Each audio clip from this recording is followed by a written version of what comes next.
Pagkatapos pangalanan ni Yuan ang bago niyang espada ay nakatanggap siya ng notification na kanya na raw ang espada na Edge of Nightfall.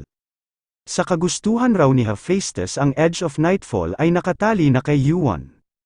Isang espada na dalubhasa para sa gabi at kadiliman. Binubuo rin ito ng itim na katawan, isa itong item na pinangalanan hindi lang dahil sa itsura kundi dahil sa epekto ng espadang ito.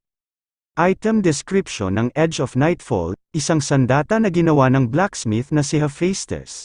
Nagawa ito gamit ang mithril at powder na nagmula sa isang espesyal na kristal. Mga epekto ng Edge of Nightfall, maaari itong makaipon ng dark mana. May dagdag rin ito na aabot ng 200% sa stamina recovery rate kapag nasa dilim. May dagdag rin ito na aabot ng 100% sa mana amplification rate kapag nasa dilim. At may dagdag rin ito na aabot ng 100% sa mana recovery rate kapag nasa dilim. Naisip ni Yuan na nakakabaliw raw ang mana accumulation at recovery effects ng item na ito. Siguro nga raw ay maaari siyang makipaglaban ng walang hanggan nang hindi napapagod kapag nasa kadiliman. Nahigitan pa nga raw ng espadang ito ang inaasahan niya. Naisip naman ng dismayadong si Hephaestus na ang finishing touch ng isang item ay ang pangalan nito. Hindi raw siya sigurado sa pangalan nito pero mukhang nagustuhan naman ito ni Yuan. Mukhang bagay nga raw sa isa't isa si Yuan at ang kanyang espada.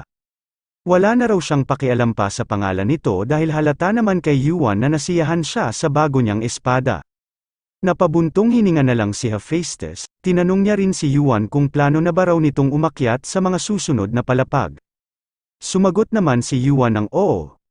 Tinanong naman ni Hephaestus kung ano raw ang gagawin ni Yuan sa mga taga-Olympus. Sumagot naman si Yuan na ano ba raw ang ibig sabihin ni Hephaestus, syempre raw ay pababagsakin niya ang mga ito. Tumuro si Yuan pa itaas hindi para ituro ang bubong ng workshop ni Hephaestus, kundi ituro ang pinakamataas na palapag ng tore. Sinabi niya kay Hephaestus na pababagsakin niya raw ang mga ito mula sa itaas na palapag ng tore hanggang sa pinakamababang palapag.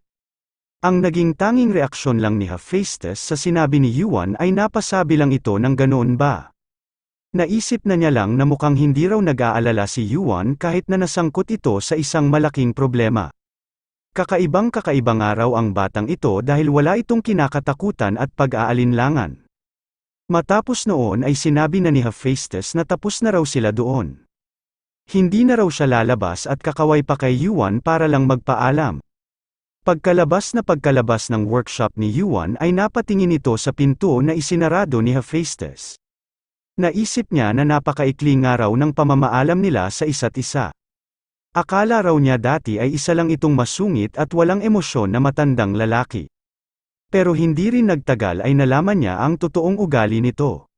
Mabuti raw at nakita niya ulit sa panahong ito si Hephaestus. Naalala ni Yuan ang isa sa mga nakaraan nilang pagkikita ni Hephaestus.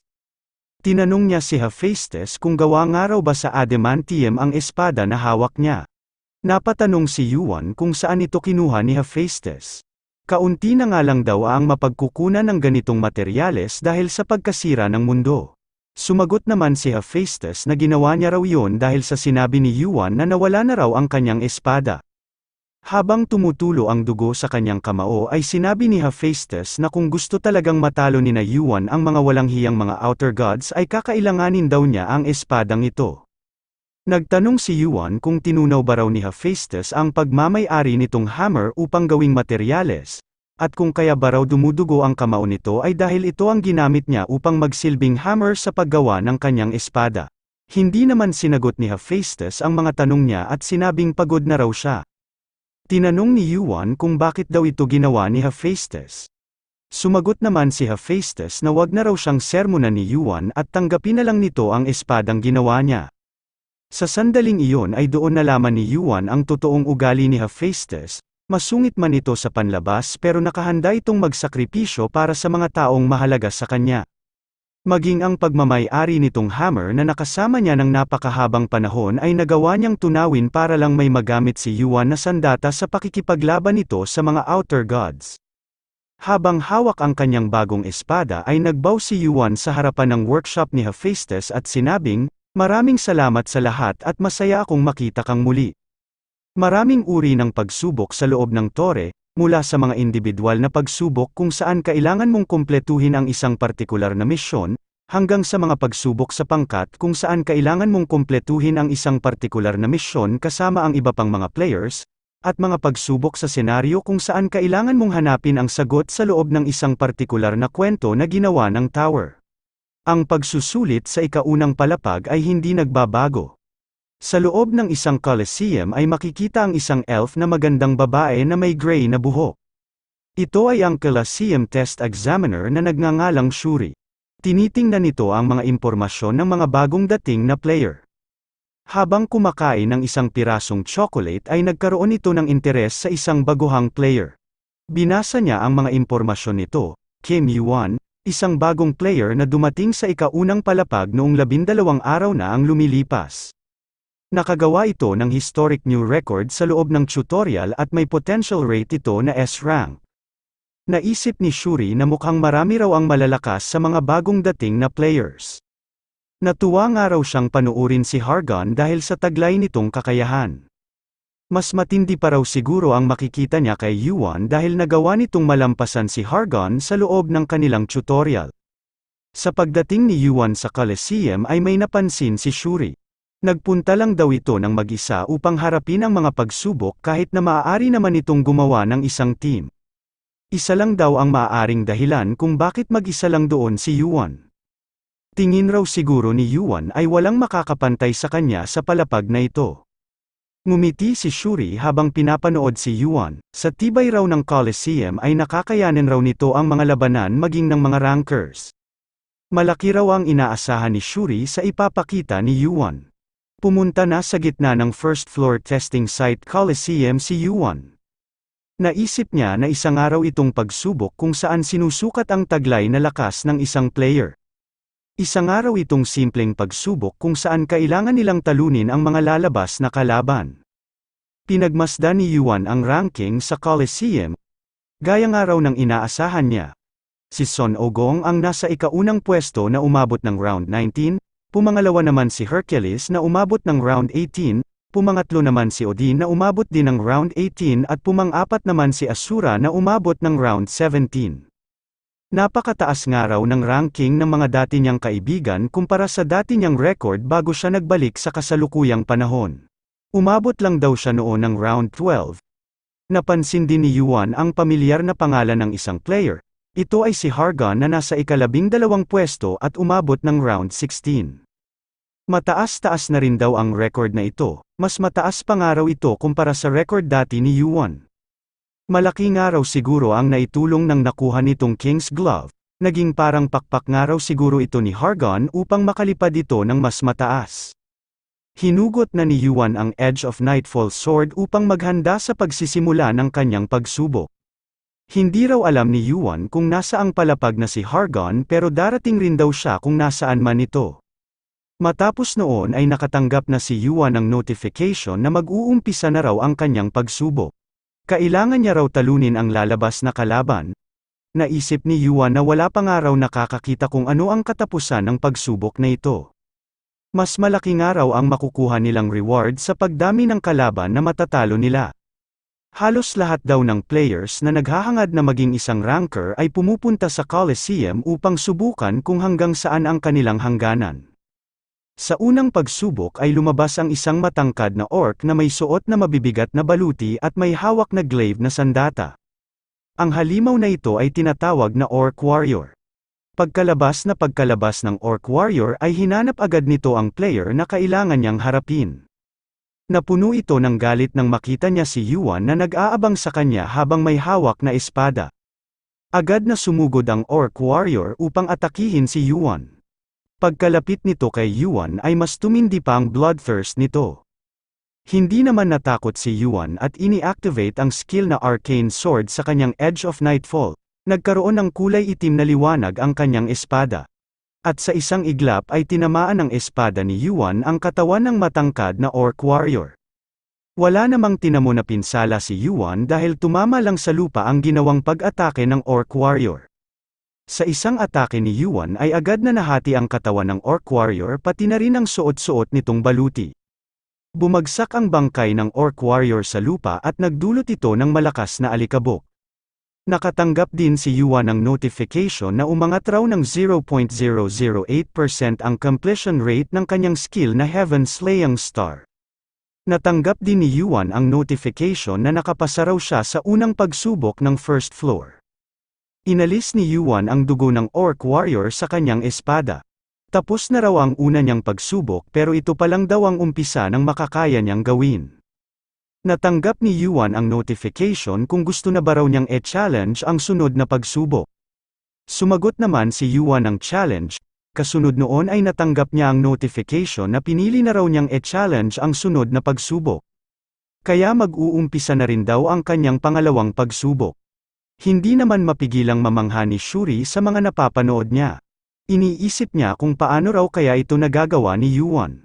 Noong umpisa raw ay hindi siya namangha sa mga ginagawang pagpatay ni Yuan sa bawat orc na makaharap nito sa bawat pagsubok, dahil nagagawa rin naman ito ni Hargon.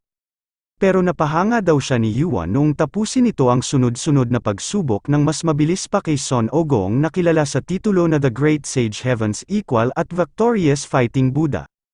Isang araw itong makasaysayang pangyayari sa loob ng Colosseum. Tumalon ng napakataas si Yuan upang atakihin ang mga sunod niyang kalaban. Pagbagsak niya sa gitna ng mga kalansay ay agad niyang inatake ang lahat ng mga ito. Nagkadurog-durog ang mga buto ng mga kalansay matapos matamaan ng espada ni Yuan. Habang nakikipaglaban si Yuan ay pinapanood siyang maigi ng test examiner na si Shuri. Nagagawa raw ni Yuan na makipaglaban ng hindi nagpapahinga. Hindi pa rin daw ito gumagamit ng skills upang may reserba nito ang kanyang stamina at mana. Parang wala raw pakialam si Yuan sa hinaharap nitong pagsubok at parang may napakalayong lugar daw ito na gustong mapuntahan. Binabalak nga raw siguro ni Yuan na lampasan ang record ng mga high ranker na nakalagay sa ranking ng Colosseum. Napakabilis na natatapos ni Yuan ang bawat pagsubok na kanyang hinaharap. Pagkapatay niya sa isang halimaw ay natanggap niya ulit ang notification kung gusto na ba raw niyang e-challenge ang sunod na pagsubok. Agad-agad namang sumagot si Yuan ng challenge upang dumiretso na sa kanyang sunod na pagsubok. Nagpakawala si Yuan ng pulang apoy sa kanyang espada. Kinokontrol daw ng kanyang Cinder Eyes ang pinakawalan niyang Colossal Fire. Nakabuo si Yuan ng bagong skill na tinatawag na Colossal Sword sa ilalim ng kanyang skill na Colossal Fire at inatake ang isang swordsman sa kanyang harapan. Hindi naman tinamaan ang swordsman at nasangga nito ng kanyang espada ang ginawang pag-atake ni Yuan. Naisip ni Yuan na hindi niya na raw dapat ito patagalin pa. Dinagdagan pa ni Yuan ang mana na ginagamit niya sa Colossal Fire. Nagliyab ng napakalakas ang paligid at espada na gamit ni Yuan. Hindi na nag-aksaya ng oras si Yuan at ini-activate na rin ang kanyang skill na Gigantification. Natanggap niya ulit ang mga notification na nagkaroon daw ng kapangyarihan ng isang higante ang kanyang braso. Mababa pa ang kanyang proficiency at mababa pa rin ang kanyang constitution kaya partial Gigantification lang ang mangyayari. Sa paglakas ng Colossal Fire ni Yuan at paggamit ng kanyang skill na Gigantification ay unti-unti nang nasisira ang espada ng kinakalaban niyang swordsman. Tuluyan nang nasira ang espada na gamit ng swordsman kaya lumampas na sa dibdib nito ang ginawang atake ni Yuan. Hindi man nahati ni Yuan sa dalawa ang swordsman ay nag-iwan pa rin ito ng napakalalim na hiwa at sugat. Tumilapon naman ang suot nitong helmet matapos madaplisan ang dulo ng espada ni Yuan. Gumulong ng napakalayo ang kalahati ng nahating helmet, napaluhod naman sa kinatatayuan niya ang swordsman na kalaban ni Yuan. Sinabi ng nakaluhod na swordsman na ito na raw ang pangalawa niyang pagkatalo. Napakalakas rin daw ng nakalaban niyang unggoy na lalaki na may blonde na buhok. Ilang beses nga rin daw itong bumangon kahit na napakarami na nitong tinamong pinsala. Akala nga raw niya noon ay matatalo na niya ito. Pero mas kakaiba pa raw si Yuan. Mas malakas daw ito sa huli niyang nakalaban. Sinabi naman ni Yuan na kung hindi raw luma at pasira ang gamit na espada ng swordsman ay mas mahihirapan daw siyang labanan nito. Sumagot naman ang nakaluhod na swordsman na balewala rin daw ang natanggap niyang papuri dahil sa bandang huli ay si Yuan pa rin ang nagwagi. Pero nagpapasalamat daw siya kay Yuan dahil nasiyahan daw siya sa ginawa nilang paglalaban. Isinara na ni Yuan ang mata ng namatay na nakaluhod na swordsman. Kasunod noon ay nakatanggap siya ng notification na nag-level up na raw siya. Umangat din ng tig-iisang puntos ang kanyang strength, dexterity at constitution. Nadagdagan din ng 4.78% ang completion rate ng kanyang skill na Heaven Slaying Star. At ang pinakahuli ay nakapasa na raw siya sa ika-19 na pagsubok. Sa labanang ito ay nakaramdam na ng pagod si Yuan. Naisip ni Yuan na sa pagtalo niya raw sa swordsman ay nakamit na raw niya ang record na gaya ng kay Son Ogong. Sa wakas daw ay makakatungtong na siya sa ika-20 pagsubok. Ito nga raw ang pagsubok na wala pang nakakatapos. Hindi rin nagtagal at dumating na ulit ang notification na kung gusto na ba raw niyang e-challenge ang sunod na pagsubok.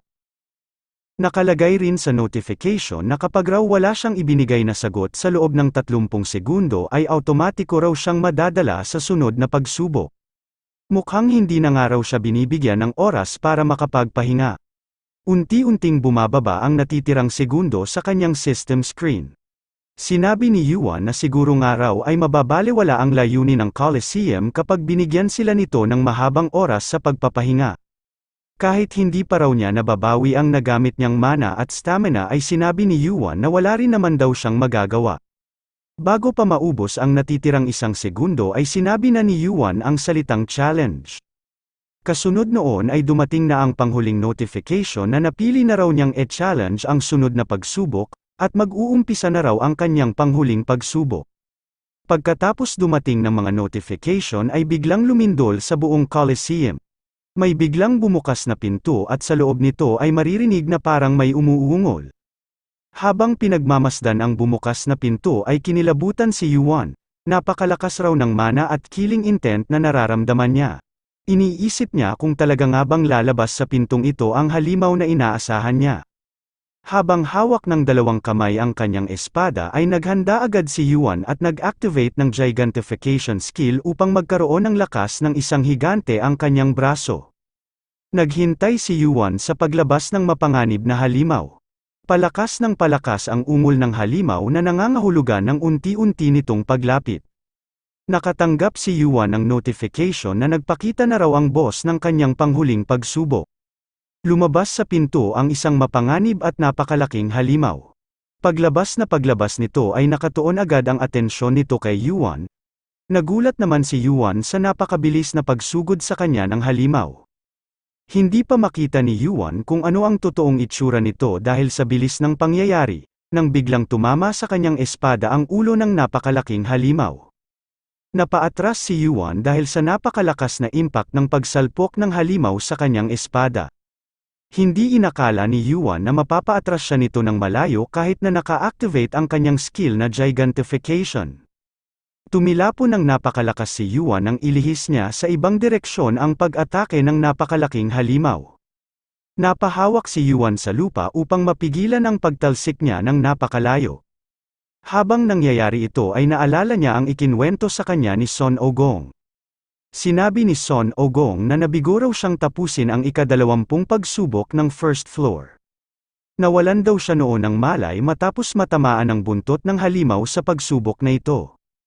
Kailangan daw ay may napakataas na health ang isang player para makasurvive sa pag-ataking iyon. Kung nagkataon daw na ibang player ang tinamaan nito ay sigurado raw siya na mamamatay agad ito. Kahit iisa lang daw ang ulo at buntot nito ay sigurado raw siya na ito nga ang halimaw na kilala niya. Sinabi naman ni Yuan na alam niya raw na panghuling pagsubok na ito, pero hindi raw maaaring mapunta ang halimaw na iyon sa unang palapag. Napatanong siya kay Son Ogong kung sigurado raw ba ito, baka raw nagkakamali lang ito. Tandang-tanda pa ni Yuan ang isinagot sa kanya ni Son Ogong. Sinabi ni Son Ogong na Yuan, tingin mo ba ay magkakamali pa ako sa laki ng halimaw na yon? Isang napakalaking ahas na may 8 ulo na kayang tumaklob sa 8 bundok at kayang punuin ang 8 bangin. Isang nilalang na maaaring ihalin tulad sa isang mythical beast, demonic beast o kahit pa maging sa isang dragon. Ang halimaw na ito ay isa ring ancient shard ng isang outer god. Wala raw dapat doon ang halimaw na ito dahil matagal na raw itong naikulong ni Susano. Napamura si Yuan sa mga administrator, talagang ginagawa raw ng mga ito ang lahat ng kanilang magustuhan. Habang nakaabang sa sunod na gagawin ng napakalaking ahas ay nasabi ni Yuan na ano raw kaya ang malaimpyernong difficulty ng haharapin niyang ito. Nakatanggap si Yuan ng notification na kailangan daw niyang talunin ang pangwalong ulo ng Yamato no Orochi. Ipinakita ng halimaw ang galit nito sa pamamagitan ng pagsigaw. Lahat ng uri ng emosyon ay mararamdaman sa sigaw nito gaya na lang ng pagkauhaw sa dugo, galit, at pahirap. Inatake ni Orochi si Yuan sa kanyang kinatatayuan. Nagawa namang makaalis ni Yuan sa pwestong iyon. Nagmamadali itong tumakbo upang makalayo ng distansya kay Orochi. Naisip ni Yuan na gayang araw ng sinabi sa kanya, isa nga lang daw ang ulo nito at mukhang ito rin ang pinakamaliit. Pero dahil nga raw hindi pa ganoon katibay ang kanyang katawan ay sa isang pagkakamali niya lang ay maaaring ito na rin ang kanyang maging katapusan. Matapos mapansin ni Orochi na wala itong tinamaan ay agad nitong hinanap si Yuan. Nagpatuloy naman si Yuan sa pagtakbo ng mabilis habang nag-iisip ng plano. Galit na hinabol ni Orochi si Yuan. Nagpabangga-bangga ito sa gilid ng Colosseum dahil sa hindi nito makontrol na emosyon. Walang naging pinsala ang Colosseum dahil sa tibay nito pero mararamdaman pa rin ang mga pagyanig sa tuwing mababangga ni Orochi ang mga pader sa loob nito. Nung mapansin ni Orochi na maaabutan na niya si Yuan ay agad nitong inihampas ang kanyang buntot. Hindi naman tinamaan si Yuan dahil nakatalon siya ng mataas at nakaalis sa pwestong inatake ni Orochi. Pag-ikot ni Yuan sa ere ay itinuon niya ng maigi ang dalawa niyang paa upang makuha ang kanyang balanse. Pagkatayo niya ay agad niyang inihanda ang kanyang Edge of Nightfall upang atakihin ang buntot na ginamit ni Orochi. Inatake niya ng makailang ulit ang buntot nito ngunit napakatigas ng mga kaliskis na nakabalot sa katawan nito. Kahit ilang beses niya itong atakihin ay parang hindi nito iniinda ang mga mabababaw na sugat na tinamo nito. Matapos noon ay tumalon si Yuan sa itaas ni Orochi. Habang papalapit sa ulo ng halimaw ay sinabi ni Yuan na wala raw punteriya ang mga ginagawa nitong pag-atake. Ini-activate ni Yuan ang kapangyarihan ng Pure Dark Divine Crystal sa kanyang espada na Edge of Nightfall. Habang ginagawa ito ni Yuan ay sinabi niya na hindi raw ganito ang Orochi na natatandaan niya. Bumagsak si Yuan sa itaas ng ulo ni Orochi at agad niya itong inatake sa may bandang noo. Naglabas ng kulay itim na liwanag ang ginawang pag-atake ni Yuan. Habang paatake ulit kay Orochi ay nainis si Yuan. Naisip niya na napakababaw raw ng nagawa niyang pinsala sa noo nito. Humiyaw ng napakalakas si Orochi dahil sa galit nito sa ginawang pag-atake sa kanya ni Yuan at sa pagtungtong nito sa kanyang ulo. Agad nitong ginamit ang kanyang buntot upang atakihin si Yuan. Wala naman itong tinamaan dahil nakaalis agad si Yuan at naglakad sa katawan ng halimaw. Habang hawak ang kanyang espada ay naisip ni Yuan na kahit pangaraw binalot na niya ng kapangyarihan ng Pure Dark Divine Crystal ang kanyang Edge of Nightfall, ay napakaliit pa rin daw ng nagawa niyang pinsala kay Orochi. Napakakapal at napakatigas daw ng kaliskis at balat nito. Kahit ganoon ay sinubukan pa rin ni Yuan na atakihin si Orochi. Napakabilis niyang nagpalipat-lipat ng pwesto at inaatake ang iba't ibang parte ng katawan ng halimaw. Napahiyaw ulit sa galit si Orochi at agad na inihampas ng napakalakas ang kanyang buntot. Nagawa ulit makatalon at makaiwas ni Yuan sa ginawang pag-atake ni Orochi. Naisip niya na kung titingnan nga raw ay isa itong pagsubok na imposibleng mapagtagumpayan. Pero hindi naman daw magbibigay ang tore ng mga pagsubok na hindi kayang matapos. Hindi pa rin siya nawawala ng pag-asa sa pagsubok na ito. Pinagmasdan niyang maigi si Orochi. May kailangan lang daw siyang mahanap na bagay na nananatili pa rin sa katawan nito. Pinapanood ng test examiner na si Shuri ang ginagawang pagsubok ni Yuan. Nagtataka ito sa ginagawa ni Yuan, bakit daw kaya bigla na lang itong tumigil sa pag-atake. Naisip niya na siguro raw ay napagtanto na ni Yuan na wala nang saysay na tapusin pa ang pagsubok na ito. Nagawa na raw nitong maka-achieve ng isang napakagandang hindi kapanipaniwalang achievement. Sana nga raw ay sumuko na si Yuan dahil baka mamatay pa ito sa sandaling tamaan siya ng atake ni Orochi. Habang nakikinig at nanonood sa isang bolang kristal ay narinig ni Shuri ang sinabi ni Yuan na nahanap na raw niya ito. Hindi naman inasahan ni Shuri ang narinig niya kay Yuan. Ano raw kaya ang tinutukoy nito? Hindi niya rin akalain na magpapatuloy pa rin ito sa pagharap sa halimaw na si Orochi. Nakita niya ang pasugod na si Yuan, biglang lumaki ang braso nito at naging kulay pula ang mga mata nito. Nakikilala niya raw ang mga skill na ito. Tumakbo si Yuan sa katawan ni Orochi sa pamamagitan ng paggamit ng mga siwang sa pagitan ng mga kaliskis bilang kanyang apakan. Inatake siya ulit ni Orochi gamit ang buntot nito pero mabilis niya lang itong naiwasan dahil sa tulong ng kanyang Cinder Eyes. Kinalog ni Orochi ang katawan nito upang malaglag si Yuan, pero wala itong naging epekto dahil sa ginagawang pagtalon-talon ni Yuan. Noong makarating na si Yuan sa gitna ng katawan ni Orochi ay bigla niyang binago ang pagkakahawak sa kanyang espada na Edge of Nightfall. Habang nanunood ay unti-unti nang nalilinawan si Shuri sa pinaplanong gawin ni Yuan. Balak daw nitong puntiryahin ang maliit na tama na malapit sa puso ni Orochi. Ito nga lang daw ang lugar na hindi ganoon katigas. Ito raw ay ang nag-iisang nakabaliktad na kaliskis ni Orochi. Tumalon si Yuan sa tapat ng reverse scale ni Orochi. Ibinuka naman ni Orochi ang bibig nito upang kainin si Yuan. Pagkapatak ni Yuan ay pinuntirya niya agad ang reverse scale ni Orochi. Ibinubuhos ni Yuan ang kanyang lakas sa pag-ataking ito. Dahil doon ay unti-unting lumubog ang kanyang espada sa pinakakahinaan ni Orochi. Hindi na naituloy ni Orochi ang pag-atake nito at napahiyaw na lang ito sa sakit dahil sa ginagawa ni Yuan. Unti-unting naghina ang ungol ni Orochi hanggang sa mawalan ng buhay ang mga mata nito.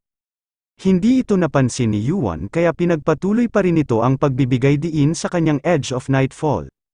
Nalaman na lang niya na patay na si Orochi nang marinig niya ang malakas na tunog mula sa pagbagsak nito sa lupa. Sinabi ni Yuan na hanggang sa huli raw ay napakaingay pa rin nito.